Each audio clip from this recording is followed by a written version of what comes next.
সালাম আলাইকুম, আমি সোহেল। এই ভিডিওটা শুধু প্রবাসী ভাইদের জন্য। আজকে বাংলাদেশের যে স্বাধীন দেশ দেখতেছি আমরা, এই স্বৈরাচারের হাত থেকে আমরা যে দেশটাকে আজকে স্বাধীন করেছি, এই দেশ স্বাধীনের পিছে ছাত্র আন্দোলনের পরে সবচাইতে বড় যে ভূমিকা ছিল, তারা হলো আমরা প্রবাসী ভাইরা।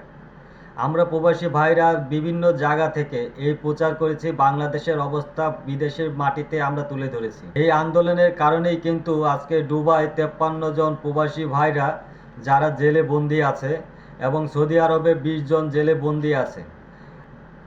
যখন শেখ হাসিনা দেশ ছেড়ে পালিয়েছে, আফসোস আজকে ছাত্রছাত্রীরা বিভিন্ন গণমাধ্যমে দেখলাম তারা নিজেদের গুণগান গাইতেছে, কিন্তু আজকে আমরা যারা প্রবাসীরা যারা আছে বাইরে, দেশের বাইরে, শেখ হাসিনা পালিয়ে যাবার পরে প্রত্যেকটা গণমাধ্যম আজকে ছাত্রছাত্রীদের নিয়ে নানান ধরনের নিউজ রিপোর্ট বানিয়েছে। কিন্তু আফসোস আমরা যারা প্রবাসীরা আজকে টিকটক, ইউটিউব এবং বিভিন্ন সোশ্যাল মিডিয়ার মাধ্যমে যারা আন্দোলন করলাম, আমাদের কথা কিন্তু কোনো টিভি চ্যানেলে কোনো জায়গায় বলা হয় না। এমনকি কোনো ছাত্রছাত্রীরাও আমাদের প্রবাসী ভাই বোনদেরকে নিয়ে কোনো কথাবার্তা বলে নাই। যারা আমরা প্রবাসী ভাই বোনেরা যারা আজকে বিদেশে আটক আছে, যারা পুলিশের আয়ত্তে আছে, যাদের আজকে ভবিষ্যৎ কী হবে সামনে কেউ বলতে পারে না, তাদের নিয়ে কেউ কোনো কথা বলে নাই।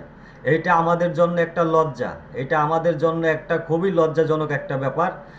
আমরা যারা প্রবাসে থেকে আজকে দেশের প্রচারণা করেছি, আজকে এই আন্দোলনে কিন্তু ছাত্রদের পরে সবচাইতে বড় যে ভূমিকা আমরা প্রবাসী ভাইরা। আমরা যারা প্রবাসে আছি আমাদের ভিতর কিন্তু অনেক দিনের একটা ক্ষোভ, সেইটা হলো আমরা কিন্তু বাংলাদেশ বিমানবন্দরে অনেকভাবে অপমানিত হই। আমাদের ব্যাপারে কেউ কথা বলতে চায় না। আমরা যেভাবে অবহেলিত হয়ে আসছি, আসলে আমাদের জন্য এই দেশের গণমাধ্যম কিছু করতে পারে না। আসলে আমরা অনেক আগে থেকেই অবহেলিত হয়ে আসছি, আজও তার প্রমাণ দেখলাম।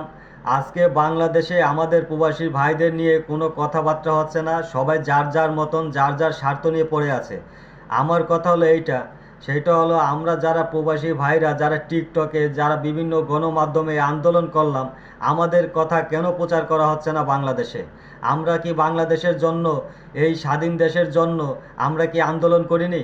কেন আমরা সব সময় অবহেলিত থাকব? আমাদের বাংলাদেশের যেই কোনো রাজনীতি দল আসুক না কেন, যে কোনো রাজনীতি দল ক্ষমতায় আসুক না কেন, আমাদেরও একটা চাওয়া পাওয়া আছে। সেটা হলো আমরা পুরোপুরি বাংলাদেশের ভিতরে একটা সম্মানজনক অবস্থায় আমাদের নিজেকে দেখতে চাই। আজকে বাংলাদেশে যেই ক্ষমতায় আসুক না কেন, আমরা প্রবাসীরা আশা করি সবাই যেন আমাদের প্রতি একটু দয়ালু হয়।